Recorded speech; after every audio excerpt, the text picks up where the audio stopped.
Within the United Nations, since the Rio conference in '92, people have been speaking about climate change. I believe in the meantime we see the impacts of climate change, and very much so for the world's poorest. What do you believe are the consequences of the situation?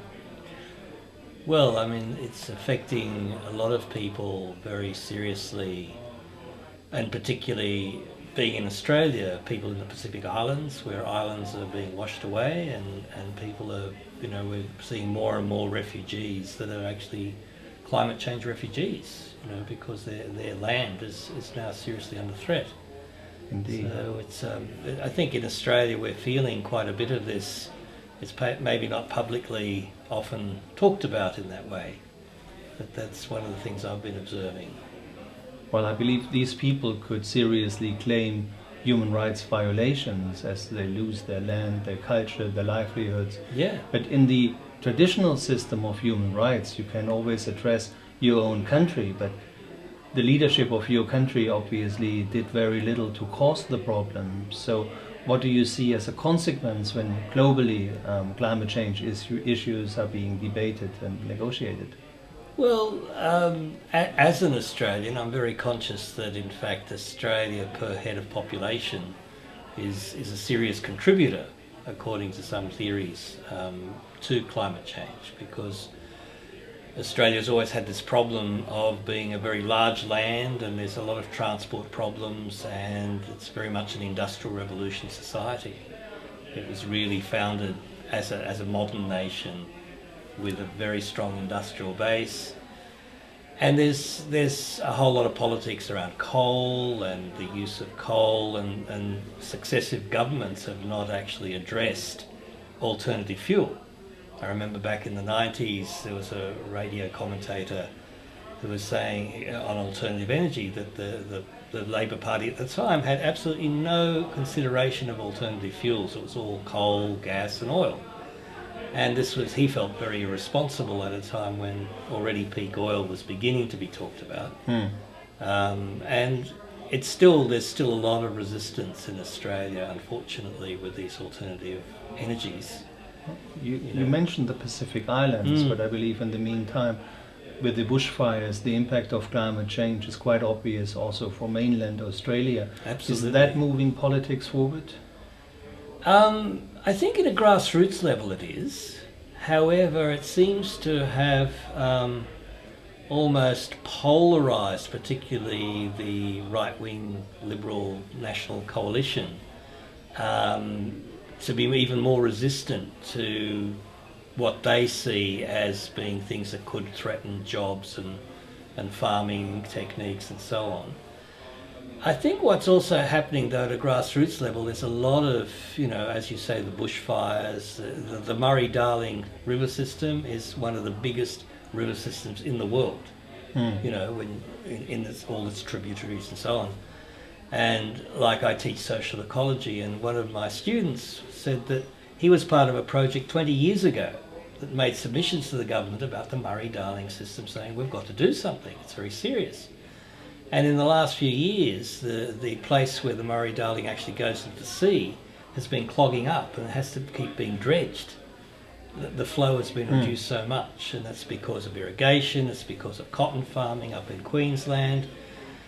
And there's been, again, the government's begun to make some efforts by buying back some water, but it's very late, and for a lot of the farmers, I went to a session today with some Aboriginal elders talking about how along the Murray, a number of farmers are actually committing suicide. They don't know what to do because they're losing their livelihood, because it's all based on irrigation, and the water is just going down and down and down. So the problem is very serious, and I think at a grassroots level people are aware, but at a political level there's still such an influence, and it's hard to know where all that comes from, that it's created a bit of a block in terms of political, as Al Gore said, the political will. When he came to Australia, he was very strong on that. Well, you mentioned that there's a disconnect between actually the people who cause climate change and the people who suffer under it. Would you say this is a question of justice, that the negotiations also work for the world's poorest to help them build resilience? Yeah, absolutely. I think there's a tremendous need to take into account the consequences of the climate change in terms of just the way that people's lifestyles and cultures, and I mean some of these Pacific islands, I mean whole cultures are being threatened. Lifestyle, culture, you know, families. And it's really, again, I've seen some images recently of where you can just see how the island's being washed away. And in fact, one of the very famous beaches in northern New South Wales near Byron Bay, people have been observing how that's being washed away. And in a very ironic sense, there's a place, Surfers Paradise, which is a very popular place for holidays. And they've built up a lot of development on the river system there. And there are estimates that, you know, within a few years, some of those habitations will all be flooded. And these are very, very expensive, you know, because people like to live on the river. So there's some very interesting challenges there in terms of how the climate change is actually affecting people, even people who are, you know, maybe very more influential, not just people who are poor. And yet there's still this resistance to do something about it, which is kind of incomprehensible. Yeah, brings me exactly to the next question, and this is, we know by now that if we stand any chance to stop climate change at any level that could still be considered somewhat safe, we should start immediately. Why would you say that this is not happening while people do know that this is the case? Well, what comes to mind is one of the people we study quite a bit in social ecology is a woman called Joanna Macy, who's these days involved with deep ecology. And she was previously more involved with the anti-nuclear movement. And she brings up this idea of psychic numbing, that in fact people get so much negative information that they shut down, so that they don't actually want to admit the depth. They can't psychologically meet the depth and the fear. And I think that's, to me, that was always a very interesting explanation, because it means that, you know, a lot of people would say people are apathetic or greedy and so on, but what Joanna Macy's work, and her work was based on a psychiatrist called R.J. Lifton, and he was at a Centre for the Study of the Research of the Effect of Nuclear War back in the 80s and 90s, and he came up with this idea of psychic numbing, and Joanna Macy has taken that and really developed some practices and processes around that, and it really makes a lot of sense to me that the negative information shuts people down, so they can't actually take it in.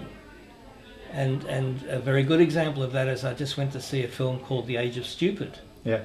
And it was shown by the British High Commission and the British Council. And it was at the New South Wales Art Gallery. It was a free screening. The British Deputy High Commissioner got up and said he couldn't believe the attitudes of Australian politicians in terms of climate change, because where he came from, it was quite clear climate change was happening. And then I was observing the people after the film. People went upstairs and had drinks and just had this polite conversation. I was dumbfounded. I couldn't, you know, I felt like there's nothing I could say. And I feel with a film like that, which is what Joanna Macy's work focused on, there needs to be conversations and discussions, because it's a lot of information that's not really positive. Yeah. And I think that's part of the problem, that we've got a lot of the negative information, but we don't know how to process it. Yeah. And her work is and a lot of what we do in social ecology is about that process of how do we integrate that, and then how are we empowered to act to actually make a difference.